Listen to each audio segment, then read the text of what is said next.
দেখে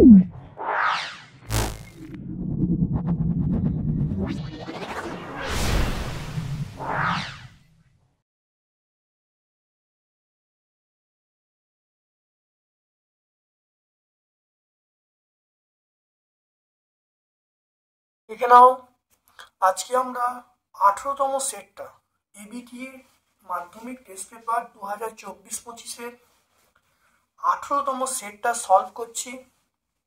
ভিডিওটা দেখো। তার আগে একটা তোমাদের কাছে রিকোয়েস্ট, দেখো যেগুলো আগে হয়ে গেছে সেগুলো নতুন করে সলভ করে দেখাচ্ছি না, কারণ বিগত দিনে আমি একদম সলভ করে সব কিছু দেখিয়েছি। আমি তোমাদের কাছে রিকোয়েস্ট করছি যে আগের ভিডিওগুলো খুব ভালো করে দেখো, এবং এখানে অনেক প্রশ্ন কিন্তু কমন আছে, আমি নতুন করে কিন্তু ব্যাখ্যা করছি না। এটুকু তোমরা আমাকে সাহায্য করবে। দেখে নাও, গ্রিন হাউস গ্যাস নয়, আমরা কি বলবো? অবশ্যই এটা অক্সিজেন বলবো। পিভিপি লেখচিত্রের প্রকৃতি আমরা বলবো পিওকে সমান্তরাল বলবো। তারপরে দেখো, এসটিপিতে 1 লিটার হাইড্রোজেন গ্যাসের ভর আমরা বলবো 0.089 গ্রাম, এটা মনে রাখবে। কঠিনের প্রসারণ গুণাঙ্ক গামা এস, তরলের প্রসারণ গুণাঙ্ক গামা এল, গ্যাসের প্রসারণ গুণাঙ্ক গামা জি। তাহলে তরলের দেখো, কঠিনের প্রসারণ গুণাঙ্ক গামা এস, তরলের প্রসারণ গুণাঙ্ক গামা এল, আর গ্যাসের প্রসারণ গুণাঙ্ক গামা জি। তাহলে গামা জি সবচেয়ে বড়, সবচেয়ে কম প্রসারণ কার হয় সেটা আমরা কি বলবো? কঠিনের প্রসারণ সবচেয়ে কম হয় কার থেকে? তরলের থেকে। তারপরে কম তারপরে কার? দেখো গ্যাসের। তাহলে সবচেয়ে কম হলো কঠিনের, তারপরে তরলের, তারপরে গ্যাসের। তাহলে সবচেয়ে বেশি প্রসারণ গুণাঙ্ক কার? গ্যাসের, তারপরে তরলের, তারপরে কঠিনের। তাহলে গ্যাস সবচেয়ে বেশি, তারপরে তরল, তারপরে কঠিন। রেটিনায় যে প্রতিবিম্ব তৈরি হয় তা হলো সদ এবং অবশিষ্ট। তারপর দেখো, আলোর প্রতিসরণের ক্ষেত্রে অপরিবর্তনীয় রাশিটি সেটা কম্পাঙ্ক। নিচের কোনটি রোধাঙ্ক উষ্ণতা বৃদ্ধির সঙ্গে হ্রাস পায়? আমরা বলবো অর্ধপরিবাহী। তারপরে দেখো, নিচে অ্যাকোয়ার্ড বোঝায় না, আমরা বলবো এইটা অপশান ডি বলবো। বাকিগুলো সব কিন্তু অ্যাকোয়ার্ড বোঝায়, মনে রাখবে। এটা কিন্তু অপশান ডি বলবো। নিউক্লিয়ার রিঅ্যাক্টরে মডারেটর বা মন্দক হিসাবে আমরা ব্যবহার করি সেটা গ্রাফাইট। তারপর দেখে নাও, দীর্ঘ পর্যায় সারণীতে 2 নম্বর মৌলগুলোকে ক্ষারীয় মৃত্তিকা মৌল আমরা বলি। তারপর দেখো, স্বতন্ত্র অণুর অস্তিত্ব নেই, মানে স্বতন্ত্র অণুর অস্তিত্ব নেই আমরা বলবো যেগুলো তৃতীয় যৌগ, তাহলে সিএও। গলিত NaCl এর তড়িৎ প্রবাহ চালনা করলে অ্যানায়ন ক্যাটায়ন সৃষ্টি হবে। তাহলে গলিত NaCl এর সমপ্রবাহ পাঠালে তড়িৎ পরিবহন করে অ্যানায়ন ও ক্যাটায়ন। হেবার পদ্ধতিতে অ্যামোনিয়া প্রস্তুতির সময় যে অনুঘটক ব্যবহার করে তার নাম হলো পিটি, আমরা কি বলবো? পিটি অনুঘটক। তারপর বিমানের কাঠামো তৈরি করতে ব্যবহার করা হয় ডোমিন। তারপর দেখো, আমরা বলবো সেটা হলো প্রোপাইন যৌগে এইচ পরমাণুর সংখ্যা, প্রোপাইন মানে 4 হবে, প্রোপাইন যৌগে এইচ পরমাণুর সংখ্যা আমরা কত বলবো? 4 বলবো। তারপর দেখে না, পাওয়ার অ্যালকোহল কাকে বলে? পাওয়ার অ্যালকোহল মানে ওই ইথানল এবং পেট্রোলের মিশ্রণকে আমরা বলবো, ইথানল এবং পেট্রোলের মিশ্রণকে পাওয়ার অ্যালকোহল বলে। গ্রিন হাউস এফেক্টের সুবিধা, মানে গ্রিন হাউস এফেক্টের জন্য পৃথিবীর তাপমাত্রা মাইনাস হয়ে যায় না। তাহলে গ্রিন হাউস এফেক্ট না ঘটলে মানে এর সুবিধা হলো পৃথিবীর তাপমাত্রা মাইনাস হওয়ার হাত থেকে রক্ষা করে, এটুকু লিখলেই হবে। তারপর দেখো, পিভিপি লেখচিত্রের প্রকৃতি আমরা কি বলবো? সমপরাবৃত্ত, আমরা বলবো সমপরাবৃত্ত। তারপরে 0 ডিগ্রি সেন্টিগ্রেড এবং 0 ডিগ্রি ফারেনহাইট এবং 0 ডিগ্রি কেলভিন, এদের মধ্যে কোনটা উচ্চতর উষ্ণতা নির্দেশ করে? সেন্টিগ্রেড, আমরা বলবো 0 ডিগ্রি সেন্টিগ্রেড সবচেয়ে বেশি উষ্ণতা নির্দেশ করে। তারপর দেখো, শুষ্ক বায়ু অপেক্ষা আর্দ্র বায়ু হালকা, এটা সত্য হবে, এটা আমরা কি বলবো? সত্য বলবো। শুষ্ক বায়ু অপেক্ষা আর্দ্র বায়ু হালকা, এটা আমরা কি? সত্য বলবো। কোন পরীক্ষা থেকে জানা যায় যে প্রতিটি পদার্থের উপাদানের তাপ পরিবাহিতাঙ্কের মান ভিন্ন ভিন্ন হয়। আমরা বলবো ইঞ্জেন হজের পরীক্ষা। দেখে নাও ইঞ্জেন হজের পরীক্ষা। তাহলে ইঞ্জেন হজের পরীক্ষার সাহায্যে আমরা জানতে পারি যে বিভিন্ন পদার্থের তাপ পরিবহন ক্ষমতা ভিন্ন ভিন্ন হয়। পরীক্ষাটা তোমরা অবশ্যই পড়ে নেবে। তারপর দেখো শূন্যস্থানের তাপ পরিবাহিতাঙ্কের মান কত? শূন্যস্থানের তাপ পরিবাহিতাঙ্কের মান কত? দেখে নাও, আদর্শ পরিবাহীর ক্ষেত্রে তাপ পরিবাহিতাঙ্কের মান অসীম, অন্তর্ক্ষেত্রে শূন্য। তাহলে শূন্যস্থান মানে এখানে কি আছে? বায়ু আছে, তার মানে এই যুক্তিতে আমরা বলবো শূন্য। তাহলে শূন্যস্থানের তাপ পরিবাহিতাঙ্কের মান আমরা কি বলবো? শূন্য। তারপর দেখো গোলীয় দর্পণের ফোকাসে দর্পণটিকে জলে নিমজ্জিত করলে ফোকাসের কোনো পরিবর্তন হবে না। দর্পণের ক্ষেত্রে ফোকাস দৈর্ঘ্যের কোনো পরিবর্তন হবে না। তারপর দেখো কোন ধরনের রশ্মি মানবদের ভিটামিন ডি তৈরি করে? অবশ্যই আমরা বলবো অতি বেগুন রশ্মি। তাহলে অতি বেগুন রশ্মি আমাদের শরীরে কিন্তু ভিটামিন ডি তৈরি করে, মানে ইউভি রে। উষ্ণতা বৃদ্ধিতে রোদ হ্রাস পায় এমন দুটো পদার্থের নাম বলতে বলছে। এটা আমরা বলবো সিলিকন বলবো, জার্মেনিয়াম বলবো, সিলিকন এবং জার্মেনিয়াম। তারপর দেখো এই বাতির মধ্য দিয়ে সর্বোচ্চ কত প্রবাহ মাত্রা যেতে পারে? দেখে নাও, আমরা জানি পি সমান ভিআই। তাহলে আই সমান কি বলবো? P by V. তাহলে পি এর মান আমরা 100 বলবো, আর ভি এর মান আমরা বলবো 200 বলবো। এটা কাটাকুটি করলে তাহলে 0.5 অ্যাম্পিয়ার।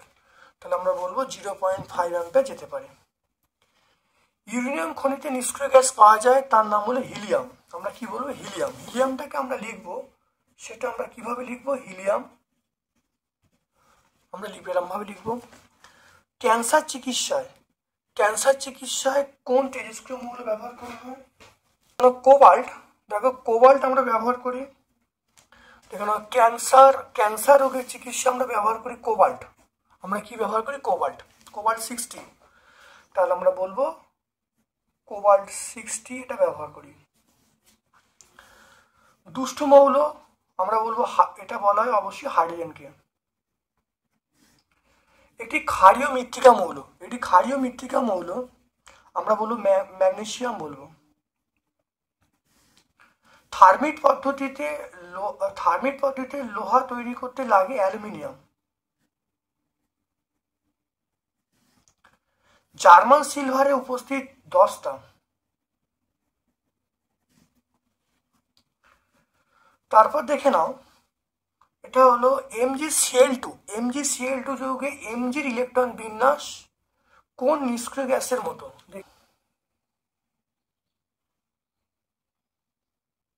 তাহলে এটা বলবো আর্গন বলবো। হ্যাঁ, এটা আমরা আর্গন। তাহলে এটা আমরা উত্তর কি বলবো? আর্গনের ইলেকট্রন বিন্যাস লাভ করে। তাহলে আমরা বলবো আর্গন।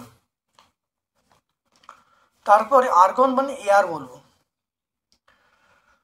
তারপরে দেখে নাও, অম্লায়িত জলে ক্যাথোডে যে 2 গ্রাম হাইড্রোজেন উৎপন্ন হয়, তাহলে অ্যানোডে কত গ্রাম উৎপন্ন হবে?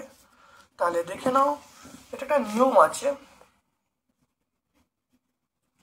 ধরো আমরা জানি H2 প্লাস O2, এটা আমরা জানি 2H2O। তাহলে এবার দেখে নাও হাইড্রোজেন কত? তাহলে হাইড্রোজেন 2 গ্রাম বলছে। হাইড্রোজেন 2 গ্রাম মানে তাকে এখানে দেখো 2 অণু, তাহলে এখানে 1 অণু উৎপন্ন হবে। 2 মানে কত হবে?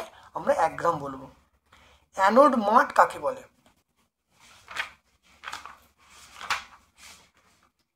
অ্যানোড মাঠ দেখো, কপারের তড়িৎ বিশোধনে অ্যানোডে উপস্থিত যে অশুদ্ধিগুলি কি কাদার মতো অবস্থান করে, তাকে আমরা অ্যানোড মাঠ বলবো। তারপরে দেখো না, ধাতুমূলক শনাক্ত করতে আমরা H2S এর সাহায্য নিই। ধাতুমূলক শনাক্ত করতে আমরা H2S এর সাহায্য নিই। তারপরে দেখো, তার আগে একটা প্রশ্ন আছে অ্যালুমিনিয়াম। দেখে নাও, অ্যালুমিনিয়াম ধাতু নিষ্কাশনে তড়িৎ বিশ্লেষণ হিসেবে আমরা কি ব্যবহার করি? কি বলতো? দেখে নাও, ক্রায়োলাইট এবং ফ্লুসপার এগুলো ব্যবহার করি। ক্রায়োলাইট এবং ফ্লুসপার এটা ব্যবহার করি। তারপরে দেখো, নাইট্রোলিয়াম কি? নাইট্রোলিন মানে অবশ্যই দেখে নাও নাইট্রোলিন কাকে বলে।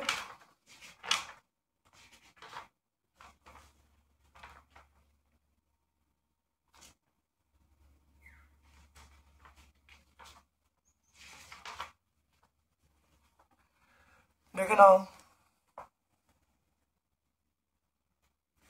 ক্যালসিয়াম সাইনামাইড এবং কার্বনের ধূসর মিশ্রণকে নাইট্রোলিন বলে। এটা জমিতে সার হিসেবে ব্যবহার করা হয়। অলিয়ামের রাসায়নিক নাম কি, সংকেত কি?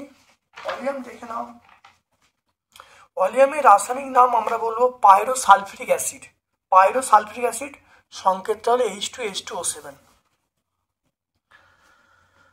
তারপর দেখে নাও 2.17 CH3CHOH CH3 এর ইউপ্যাক নাম দেখে নাও প্রোপান টুঅল। কি হবে? লিখবে প্রোপান টুঅল। তাহলে বললাম প্রোপান টুঅল তোমার লিখবে। তারপর দেখো মিথেনে এই যে CH4 অণুর HCH এই বন্ধন কোণের মান কত? 109°28'। দেখে নাও 109°28'। 2-মিথাইল প্রোপিন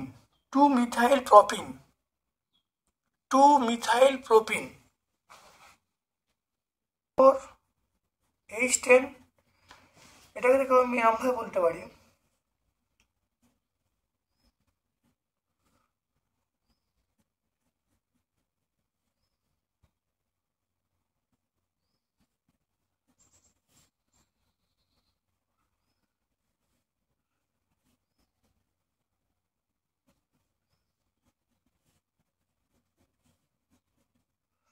তাই এটার নাম হলো 2-মিথাইল প্রোপিন। আমরা এরকম ভাবে লিখতে পারি। দেখো 2-মিথাইল প্রোপিন এটাকে বলা হয়।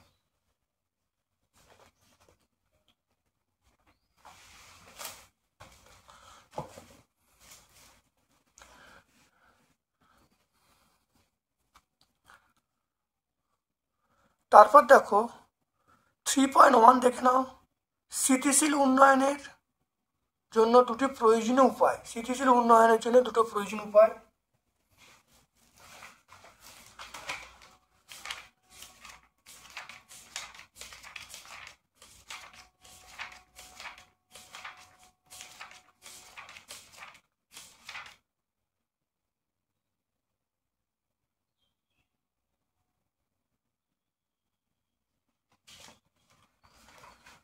দেখে নাও 1 নম্বর দেখে নাও অনবীকরণযুক্ত শক্তির ব্যবহার এটা কমাতে হবে। আর নাম্বার 2 হলো নবীকরণযোগ্য শক্তির ব্যবহার বাড়াতে হবে। বর্জ্য পদার্থের দেখে নাও তাহলে 1 নম্বর হলো অনবীকরণযুক্ত শক্তির ব্যবহার কমাতে হবে, নবীকরণ শক্তির ব্যবহার বাড়াতে হবে। আর বর্জ্য পদার্থের পুনর্ব্যবহার করতে হবে। প্রযুক্তি ব্যবহার করে কলকারখানা, যানবাহন, ওই ইঞ্জিনের কর্মদক্ষতা বৃদ্ধি করতে হবে, দূষণ নিয়ন্ত্রণ করতে হবে। দেখে নাও অথবা প্রশ্ন, ওজোন স্তর কিভাবে সৃষ্টি হয়?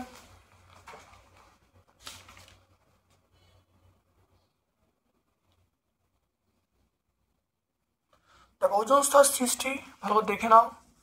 এটা ওজোন স্তর সৃষ্টি দেখে নাও কিভাবে তৈরি হয়েছে, দেখে নাও ভালো করে। এটা ওজোন স্তর সৃষ্টি পেজ নাম্বার 2-এ পেয়ে যাবে, ভট্টাচার্য ব্রাদার্সের বই পেজ নাম্বার 2-এ পেয়ে যাবে। তারপর দেখো গ্যাসের অণুর বেগ এবং চাপের উপর উষ্ণতার প্রভাব লিখতে বলছি।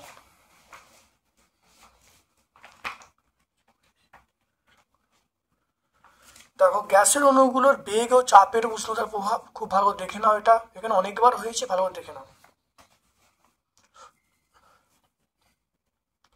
তারপর দেখে নাও একটি বায়ু বুদবুদ জলাশয় তলদেশ থেকে উপরে উঠলো, ব্যাসার্ধ দ্বিগুণ হলো, পুকুরের গভীরতা কত হবে? দেখে নাও ভালো করে, অথবা প্রশ্ন। পিভি P1 সমান আমরা বলবো P2 বলবো।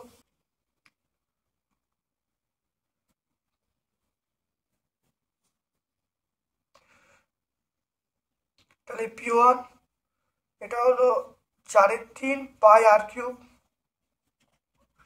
P2 আমরা কি বলবো 4/3 পাই ব্যাসার্ধ কত বলা আছে দ্বিগুণ, মানে 2r তার কিউব হয়ে গেল। দেখে নাও এখানে 4/3 পাই কেটে গেল, তাহলে এখান থেকে আমরা পেয়ে গেলাম তাহলে p1 r কিউব সমান p2 into 8r cube, r cube কেটে গেল, তাহলে আমরা বলবো p2 সমান কত হবে 1/8 p1। এটা আমরা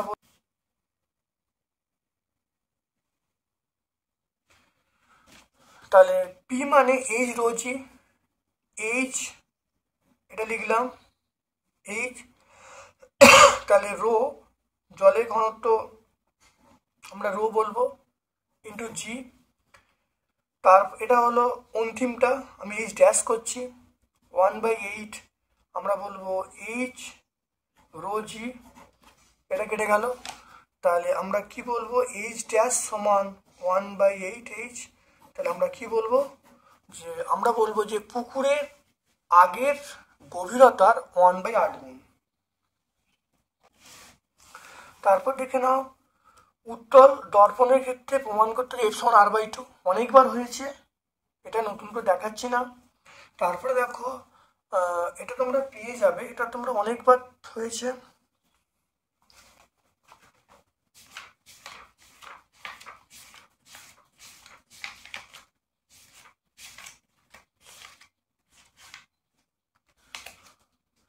এটা তোমরা পেজ নাম্বার 39-এ পেয়ে যাবে, পেজ নাম্বার 39, এটা পেজ নাম্বার 40-এ পেয়ে যাবে। তারপর দেখো চিত্রসহ উত্তর আলোক কেন্দ্র এবং ফোকাসের মধ্যে আলোক কেন্দ্র এবং ফোকাস বিন্দু সংজ্ঞা দিতে বলছে, আলোক কেন্দ্র ফোকাস বিন্দু সংজ্ঞা।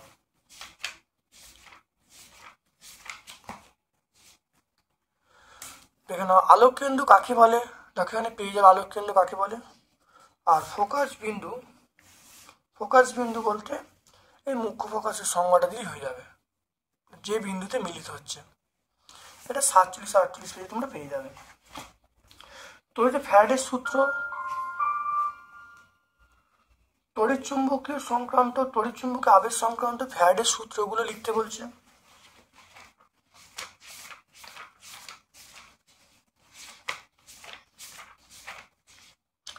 এটা পেজ নাম্বার 81-তে পেয়ে যাব, এটা 81-তে আমি পেয়ে যাব। তারপর দেখো দেখাও যে সিএল এর বন্ধন এমজির সঙ্গে সমযোজী বন্ধনে দেখাও যে সিএল এর আয়নীয় বন্ধন করে এমজির সঙ্গে কিন্তু সমযোজী বন্ধন করে এইচ এর সঙ্গে। এটা 1.5।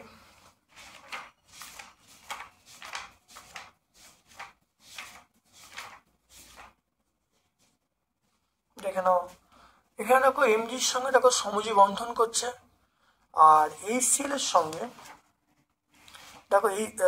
দেখো এমজির সঙ্গে দেখো তড়িৎযোজী বন্ধন করতে, দেখে নাও এটা তড়িৎযোজী বন্ধন, আর এই সিএলের সঙ্গে দেখো সমযোজী বন্ধন করতে, দেখে নাও সমযোজী বন্ধন করছে। তারপরে দেখ আয়নীয় যৌগগুলো কঠিন অবস্থায় তড়িৎ পরিবহন করে না, গলিত অবস্থায় তড়িৎ পরিবহন করে কেন। মনে রাখবে যখন কঠিন অবস্থায় থাকে তখন তারা অ্যানায়ন ক্যাটায়ন উৎপন্ন করতে পারে না, তাই তড়িৎ প্রেরণ করতে পারে না। আর গলিত বা জলে দ্রবীভূত অবস্থায় তড়িৎ বিশ্লেষণ করলে তখন সেটা অ্যানায়ন ক্যাটায়ন উৎপন্ন করে, তাই তড়িৎ প্রেরণ করে। দেখো ডটের সাহায্যে দেখাতে বলেছে CO2 এবং NH3, দেখে নাও অনেকবার হয়েছে, খুব ভালো করে দেখে নাও। দেখো এটা CO2, খুব ভালো দেখে নাও, এটা CO2 আর NH3 ডটের সাহায্যে দেখো এটা CO2 আর NH3 মানে দেখো এটা NH3, দেখেন এটা NH3, ভালো দেখে নাও।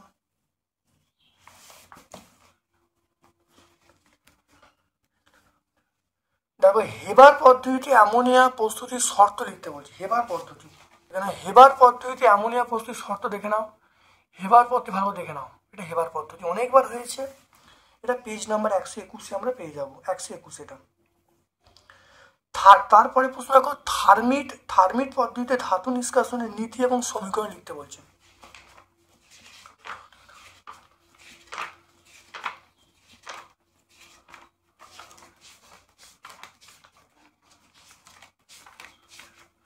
দেখে নাও থার্মিট পদ্ধতির নীতি, এটা দেখে নাও থার্মিট পদ্ধতির নীতি এবং সমীকরণ ভালো করে দেখে নাও, থার্মিট পদ্ধতির নীতি এবং সমীকরণ, এটা 133 পেজে।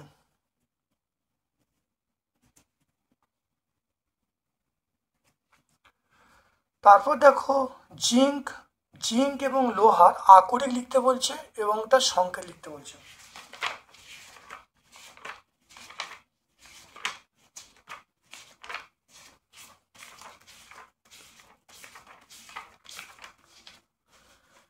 জিঙ্ক এবং আয়রন, দেখো জিঙ্কের আকরিক হলো জিঙ্ক ব্লেন্ড, আর আয়রনের আকরিক হলো রেড হিমাটাইট, আরও আকরিক আছে, এটা আমরা 131 পেজে পেয়ে যাব। তারপর দেখো সমগণীয় শ্রেণী কাকে বলে, উদাহরণ দিতে বলছে।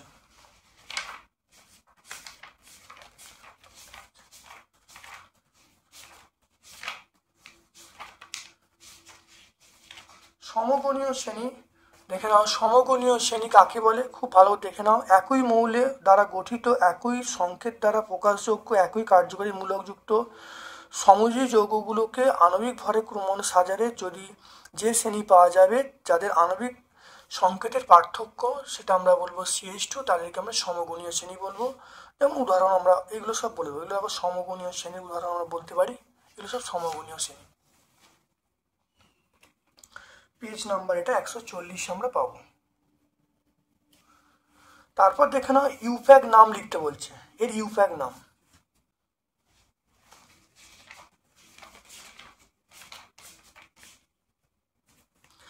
দেখে নাও CH3CH3CH, এর ইউপ্যাক নাম হলো ইথানোয়িক অ্যাসিড। কি নাম, ইথানোয়িক অ্যাসিড। এটা পেজ নাম্বার 143 তোমরা পেয়ে যাবে, এটার নাম হলো ইথানোয়িক অ্যাসিড।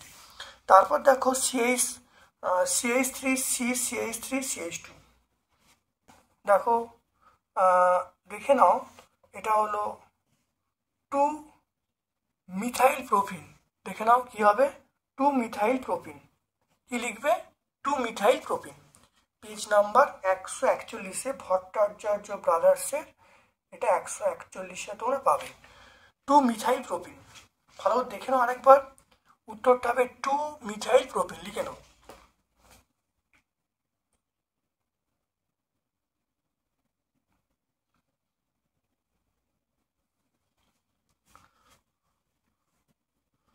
তারপরে দেখে নাও 4.1, চার্লসের সূত্রটিকে লেখচিত্রে প্রকাশ করো, সেখান থেকে পরম শূন্য উষ্ণতার নির্ণয় করো।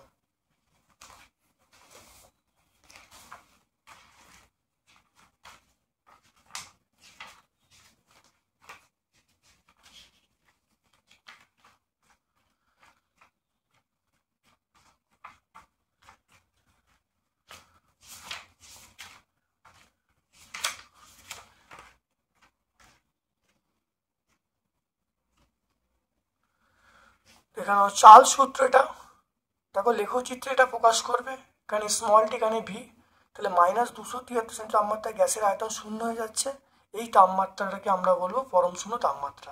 তাহলে এটা লিখবো আর এখানে ব্যাখ্যাটা লিখে দেবো। পেজ নাম্বার 13 আমরা পেয়ে যাব।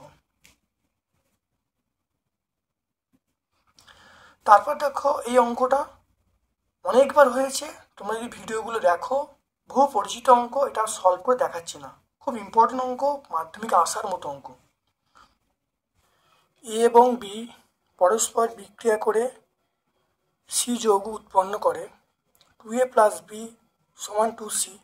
এ বি সি যথাক্রমে তিনটি গ্যাসীয় পদার্থের সংকেত।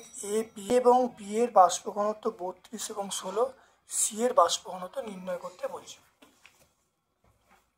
দেখে না ভালো করে, তাহলে এর আণবিক গুরুত্ব 2 × 32 = 64।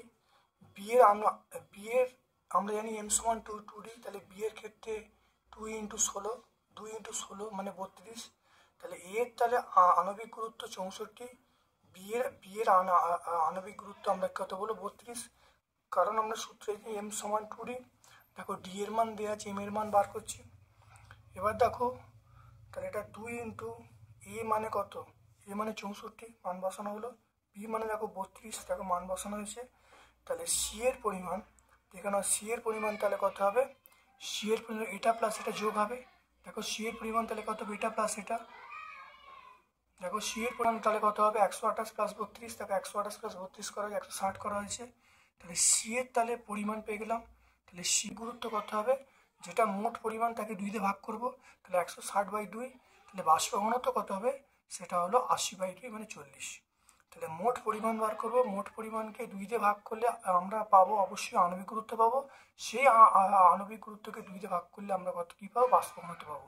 তাহলে আমরা পেয়ে গেলাম সি এর বাষ্প ঘনত্ব 40। তো 4.3 তরলের 2 ধরনের প্রসারণ গুণাঙ্ক কেন, এদের মধ্যে সম্পর্ক, এই প্রশ্নটা প্রচলিত প্রশ্ন, প্রত্যেকটা পেজে পেজে আছে, ভালো দেখে নেবে।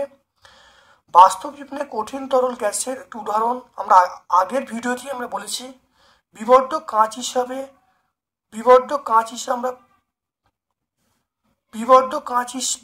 কাঁচ কি, কোন ধর্ম আমরা ব্যবহার করি সেটা লিখতে বলেছি। এটা অনেকবার হয়েছে, তবু ইম্পর্টেন্ট প্রশ্ন, আরেকবার দেখে নাও। বিবর্ধক কাঁচ হিসাবে আমরা কোনটা ব্যবহার করি, তাহলে এইটাকে আমরা বিবর্ধক কাঁচ হিসাবে ব্যবহার করি। ভালো করে লিখে নেবে, খুব ভালো করে লিখে নেবে। এটা পরীক্ষার জন্য 2025-এর মাধ্যমিক পরীক্ষার জন্য অত্যন্ত ইম্পর্টেন্ট প্রশ্ন। তারপরে দেখেন অথবার প্রশ্ন, এটা তো মাধ্যমিক পরীক্ষায় আসবে, ডেল্টা সমান I1 প্লাস I2 মাইনাস এ, প্রত্যেকটা পেজে পেজে প্রশ্নটা আছে, বহুবার বলেছি, ভালো করে প্র্যাকটিস করবে, পরীক্ষা আসার মতো প্রশ্ন। 4.5টা দেখে, এটা তোমরা যে পেজ নাম্বার বলো,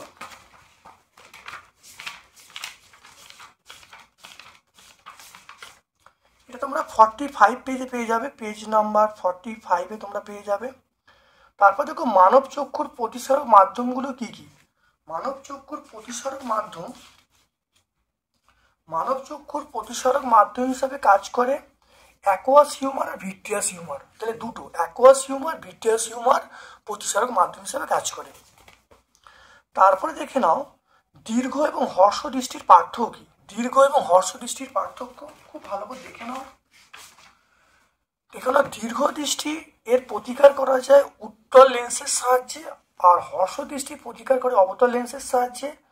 আর দীর্ঘ দৃষ্টি বলতে আমরা যেটা বুঝি সেটা হলো কাছে জিনিসকে দেখতে পায় না, দূরে জিনিস দেখতে পায়। আর হর্ষ দৃষ্টি মানে হলো যে কাছে জিনিসকে দেখতে পায়, দূরের জিনিস দেখতে পায় না। তারপর দেখো তড়িৎ প্রবাহের ফলে পরিবাহিত উৎপন্ন তাপ কোন কোন বিষয়ের উপর নির্ভর করে।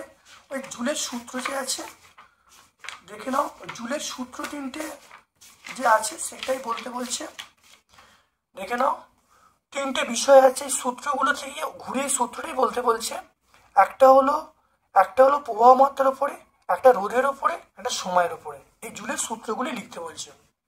এটা পেজ নাম্বার 71, এই পেজ নাম্বার 71-এ আমরা পাবো।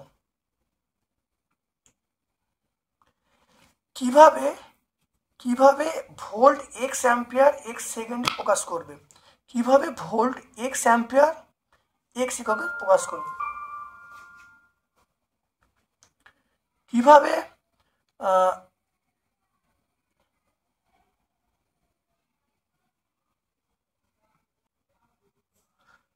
তাহলে দেখে নাও কিভাবে volt into ampere into second ভৌত রাশি একক, মানে এটা দেখো, দেখে নাও এই কিভাবেটা বাদ দিয়ে দেবে। তাহলে কিভাবেটা বাদ দিয়ে volt into ampere into second কোন ভৌত রাশির একক। দেখে নাও volt into ampere into second. তাহলে এখানে অ্যাম্পিয়ার ইন্টু সেকেন্ড মানে আমরা বলবো কুলম। অ্যাম্পিয়ার ইন্টু সেকেন্ড মানে কুলম বলবো, কারণ আমরা জানি কিউ সমান আইটি। তাহলে কিউ মানে কুলম, আই এর একক হলো অ্যাম্পিয়ার, টি এর একক সেকেন্ড। তাহলে অ্যাম্পিয়ার সেকেন্ড মানে কুলম, তাহলে কুলম বসানো হয়েছে। ভোল্ট ইন্টু কুলম আমরা জুল বলবো, তাহলে আমরা বলবো ভোল্ট ইন্টু কুলম মানে জুল।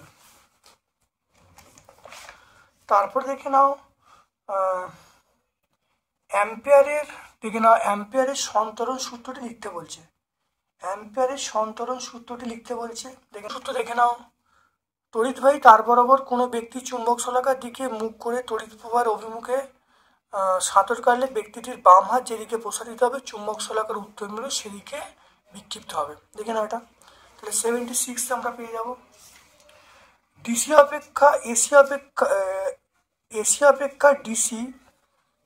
অপেক্ষা ডিসি ব্যবহারের সুবিধা, এটা উল্টো হয়ে গেছে। দেখো এসি অপেক্ষা ডিসি ব্যবহারের সুবিধাটা, জিনিসটা কোশ্চেনটা উল্টো হবে। কোশ্চেনটা হবে ডিসি অপেক্ষা এসি ব্যবহারের সুবিধা। দেখে নাও দেখে নাও দেখে নাও ডিসি অপেক্ষা এসি ব্যবহারের সুবিধা। নাম্বার 1, এসি সরবরাহ বন্টনের শক্তি ক্ষয় কম হবে। নাম্বার 2, উৎপাদন খরচ কম হবে। নাম্বার 3, ইচ্ছে মতো বাড়ানো কমানো যাবে ভোল্টেজটাকে। 3টে পয়েন্ট মনে রাখবে, এটা 82 পেজে আমরা পেয়ে যাব, 82 পেজে আমরা পেয়ে যাব। তারপর দেখো বিওটির অঙ্ক। একটি বাড়িতে চারটি 60 ওয়াট, 60 ওয়াট মানে 4x60, দুটি 100 ওয়াট তাহলে 2x100, দুটি 40 ওয়াট তাহলে 2x40। কতক্ষণ চলছে এগুলো যোগ করব, যোগ করে আমরা কতক্ষণ করে দেখো 2 ঘন্টা করে চলছে, তাহলে এগুলোকে আমরা সব 2 দিয়ে গুণ করব, 2 দিয়ে গুণ করে দেখে নাও। তাহলে দেখো যেটা বললাম, তাহলে দৈনিক ব্যয়িত তড়িৎ শক্তি দেখো প্রত্যেকে গুণ করা হয়েছে, ভাই 1000 করেছি, 1000 করা একক হলো কিলোওয়াট আওয়ার, 1000 থেকে এটা সূত্র, ওয়াট ঘন্টা 1000 মানে কিলোওয়াট আওয়ার হলো। এবার দেখো যোগ করেছি, যোগ এগুলো গুণ করেছি, গুণ করে যোগ করেছি, যোগ করে দেখো এটা আসছে, এটা এককটা হলো কিলোওয়াট আওয়ার একক। তাহলে দৈনিক যে ব্যয়িত বিদ্যুৎ শক্তি পেয়ে গেলাম এইটা। এবারে 30 দিনে কত হবে, তাহলে এটা 30 দিয়ে গুণ করবো, গুণ করলে কিলোওয়াট আওয়ার মানে বিওটি বলবো, তাহলে 31.2 বিওটি বলবো। তাহলে কত তড়িৎ শক্তি ব্যয় হলো প্রতি মাসে, 31.2। এবারে দেখে নাও, তাহলে এবার খরচ কত হবে, দেখো 5.5 টাকা, দেখো 5 টাকা 50 পয়সা, তাহলে এইটাকে আমরা প্রতি ইউনিটের জন্য 5.5 টাকা, তাহলে এই যে 31.2 এর জন্য গুণ করে দেবো, গুণ করে দেবো 171 টাকা 60 পয়সা, আমরা উত্তর পেয়ে যাবো। দেখে নাও, দেখো নিউক্লিয় বন্ধন শক্তি কাকে বলে। নিউক্লিয় বন্ধন শক্তি, নিউক্লিয় বন্ধন শক্তি কোনো পরমাণু নিউক্লিয়াসকে ভেঙে ওর মধ্যে নিউক্লিয়নগুলোকে সম্পূর্ণ স্বাধীন কণায় পরিণত করতে যে শক্তির প্রয়োজন হয় তাকে আমরা বলি নিউক্লিয় বন্ধন শক্তি। এটা দুয়ারি গাঙ্গুলি মাইতি পেজ নাম্বার 91-এ পেয়ে যাব, এটা 91। তারপর দেখো হাইড্রোজেন বোমা তৈরি হয় কোন নীতি, এটা হলো নিউক্লিয় সংযোজন, হাইড্রোজেন বোমা তৈরি হয় নিউক্লিয় সংযোজন। তারপর দেখো নিউক্লিয় রিয়াক্টারে ভারী জলের ভূমিকা কী।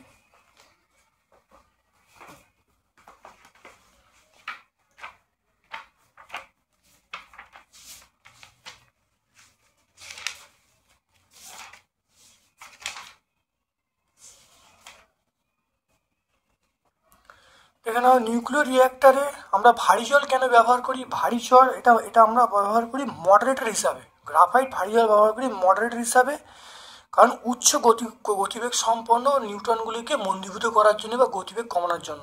তাহলে কি বলবো, নিউক্লিয়ার বিক্রিয়ায় উচ্চ গতিবেগ সম্পন্ন নিউট্রনগুলিকে মন্দীভূত করা। তারপর দেখো আধুনিক পর্যায় সূত্র কিভাবে মেন্ডেলিভের পর্যায় সারণী ত্রুটিগুলোকে দূর করেছে। আধুনিক পর্যায় সূত্র কিভাবে মেন্ডেলিভের পর্যায় সারণী ত্রুটিগুলোকে দূর করেছে। এই প্রশ্নের উত্তরটা আমরা বলবো যে পরমাণু ভর অপেক্ষা মৌলের পরমাণু ক্রমাঙ্ককে মৌলের ক্ষেত্রে বেশি কার্যকরী ভূমিকা গ্রহণ করেছে। তাহলে মৌলের পরমাণু ক্রমাঙ্ক ইলেকট্রন সংখ্যা সমান, তাহলে কোনো মৌলের রাসায়নিক ধর্ম পরমাণু ইলেকট্রন বিন্যাস এবং সর্বোচ্চ কক্ষপথ ইলেকট্রনের উপর নির্ভরশীল। তাই সিদ্ধান্ত করেন যে পরমাণু ক্রমাঙ্ক হলো মৌলের মূল ধর্ম। অপরপক্ষে মৌলকে সুনির্দিষ্টভাবে চিহ্নিত করার ক্ষেত্রে পরমাণু ভর ঠিকঠাক নয়, কারণ আইসোটোপ আবিষ্কারের পর জানা গেছে একই মৌলের ভিন্ন পরমাণু ভর বিশিষ্ট একাধিক পরমাণু থাকতে পারে। সুতরাং পরমাণুর ভর মৌলের মূলধর্ম নয়। এই কারণে দীর্ঘ পর্যায় সারণীতে আমরা ভরের পরিবর্তে আমরা পরমাণু ক্রমাঙ্ক বেছে নিয়েছি, এইভাবে সমস্যাটা দূর করেছে। তারপরে চলে এসো, দেখো একটি অপর্যাবৃত মৌলের না, এটা আমরা বলবো মৌলের বর্ণ বলবো, তাহলে মৌলের বর্ণ বা তেজস্ক্রিয়তা।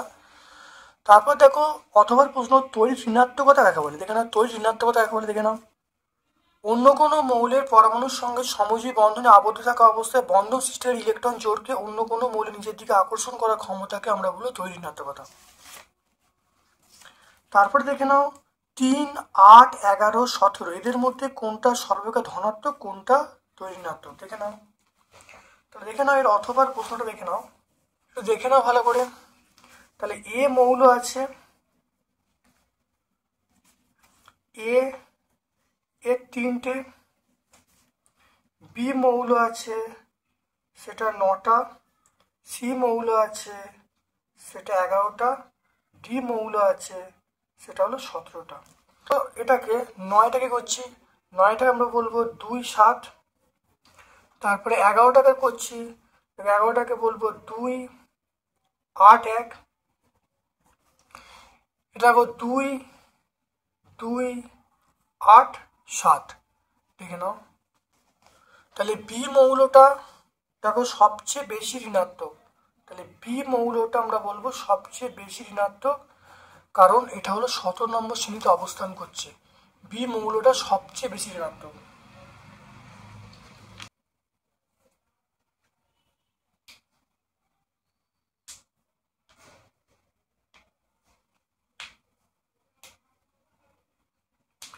তাহলে এখানে দেখো 2 7, তাহলে সবচেয়ে বেশি ঋণাত্মককে বি মৌলটা আমরা বলবো সবচেয়ে ঋণাত্মক, আর ধনাত্মককে, তাহলে সবচেয়ে বেশি ধনাত্মক আমরা কে বলবো? অবশ্যই আমরা বলবো এখানে এটা হলো ধনাত্মক। তাহলে এ মৌলটা হলো ধনাত্মক, সবচেয়ে বেশি ধনাত্মক, আর বি মৌলটা হলো সবচেয়ে ঋণাত্মক। তারপর দেখে নাও 4.10 কপার তড়িৎদ্বারের সাহায্যে কপার সালফেটের যৌবনের তড়িৎ বিশ্লেষণ করলে কি ঘটবে সেটা লিখতে বলছে। এটা পেজ নাম্বার 115 আমরা পাবো। দেখে নাও 115 পাবো। দেখে নাও কপার সালফেটের, দেখো এটা তড়িৎদ্বারে তড়িৎ বিশ্লেষণ করা হচ্ছে CuSO4, এটা Cu2 plus SO4 2 minus H2O H plus OH minus, cathodic বিক্রিয়া অ্যানোডিক বিক্রিয়া। দেখে নাও ভালো করে, এটা 115 পেজে আমরা পেয়ে যাব। তারপরে দেখে নাও স্পর্শ পদ্ধতি সালফেজ পদ্ধতি, এটা অনেকবার হয়েছে 127 পেজে, অনেকবার বহুবার হয়েছে। দেখে নাও 127 পেজ। দেখে নাও স্পর্শ পদ্ধতি, দেখে নাও 3টে স্টেপ আছে, একটা স্টেপ, তারপরে দেখো একটা স্টেপ 1 নম্বর 2 নম্বর আর 3 নম্বর, 3টে স্টেপ লিখলেই তোমরা উত্তর হয়ে যাবে। তারপরে দেখে নাও 4.12 এ এবং বি দুটি করে, দেখো এ এবং বি দুটি করে কার্বন পরমাণুযুক্ত দুটো অসম্পৃক্ত হাইড্রোকার্বন ব্রোমিন জলের সঙ্গে এর একটি অণু ব্রোমিন জলের সঙ্গে বিক্রিয়া করে, বি অণু দুই অণু ব্রোমিন জল বিক্রিয়া করে। দেখো এ এবং বি যে গঠন সংখ্যা লিখতে বলছে, বি এর সঙ্গে ব্রোমিনের জলের, তাহলে বি এর সঙ্গে দেখে নাও, বি এর সঙ্গে ব্রোমিন জলের যে বিক্রিয়াটা লিখতে বলছে। দেখে নাও 4.12 এ এবং বি দুটি করে কার্বন পরমাণুযুক্ত অসম্পৃক্ত হাইড্রোকার্বন ব্রোমিনের সঙ্গে এ এক অণু ব্রোমিন বিক্রিয়া করেছে, আর বি এর সঙ্গে 2 অণু ব্রোমিন বিক্রিয়া করেছে। এ ও বি গঠন সংখ্যা লিখতে বলছে, আর বি এর সঙ্গে ব্রোমিন জলের সমীকরণটা লিখতে বলছে। দেখে নাও এক অণু, দেখে নাও এখানে এক অণু ব্রোমিন জলের সঙ্গে বিক্রিয়া, যেটা ইথিলিন। দেখো ইথিলিনের গঠন, মানে ইথিলিনের গঠন এটা, দেখো এক অণু ব্রোমিনের সঙ্গে বিক্রিয়া করছে, বিক্রিয়া করে 1,2 ড্রাইব্রোমো ইথেন উৎপন্ন হচ্ছে। তারপর দেখো ইথিলিনের সঙ্গে বিক্রিয়া করছে 2 অণু ব্রোমিন, বিক্রিয়া করে দেখো 1,1,2,2 ট্রাইব্রোমো ইথেন উৎপন্ন হচ্ছে। ভালো দেখে নাও, খুব ভালো করে মন দিয়ে দেখে নাও। তাহলে এই দুটো বিক্রিয়া হয়ে গেল, তাহলে এই বিক্রিয়াটা আমি লিখে দেবো। তাহলে এটা হলো ইথিলিন, আর বিটা হলো অ্যাসিটিলিন আমরা বলবো।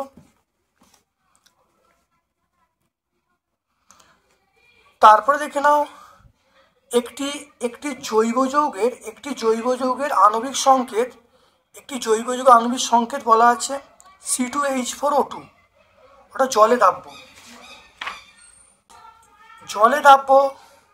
তাহলে জলে দাব্য, এটা আমরা বলবো CH3COOH, মানে আমরা বলবো প্রথম কনসেপ্ট হলো জৈব যৌগের নাম হলো অ্যাসিটিক অ্যাসিড। NaHCO3 যোগ করলে CO2 উৎপন্ন হয়। দেখো এর জলীয় দ্রবণে দেখো এর জলীয় দ্রবণে NaHCO3 যোগ করলে দেখো CO2 উৎপন্ন হচ্ছে, দেখতে পাচ্ছ CO2 উৎপন্ন হচ্ছে। তাহলে যৌগটা আমরা কি বলবো? CH3COOH, মানে এটার নাম হলো অ্যাসিটিক অ্যাসিড। জৈব যৌগ শনাক্ত করতে বলছে, এটা আমরা বলি অ্যাসিটিক অ্যাসিড, সংকেত হলো CH3COOH, এটার নাম হলো অ্যাসিটিক অ্যাসিড। জৈব যৌগটির সঙ্গে ইথানলের বিক্রিয়ার শর্ত এবং সমীকরণ লিখতে বলছে। দেখো জৈব যৌগের সঙ্গে দেখে নাও, জৈব যৌগ দেখে নাও, CH3COOH, তার সঙ্গে ইথানল। দেখো জৈব যৌগ ইথানল বিক্রিয়া করছে, বিক্রিয়া করে দেখো উৎপন্ন হচ্ছে এসচার এবং জল উৎপন্ন হচ্ছে। খুব ভালো করে দেখো জৈব যৌগের সঙ্গে ইথানল, ইথানল মানে ইথাইল অ্যালকোহল, দেখো বিক্রিয়া করছে, বিক্রিয়া করে দেখো এসচার উৎপন্ন হচ্ছে। দেখতে পাচ্ছ এসচার জল উৎপন্ন হচ্ছে। তো ব্যাখ্যা করলাম। ভিডিওটা প্রথম থেকে শেষ পর্যন্ত দেখো, অবশ্যই ভিডিওতে উপকৃত হবে। ভালো লাগে লাইক করবে, যারা চ্যানেলটাকে সাবস্ক্রাইব করোনি চ্যানেলটা সাবস্ক্রাইব করে দেবে, বেল বাটনে ক্লিক করে দেবে। আমার পক্ষ থেকে সকলকে ধন্যবাদ এবং শুভকামনা জানিয়ে আজকের মতো ভিডিও শেষ করলাম। Thank you.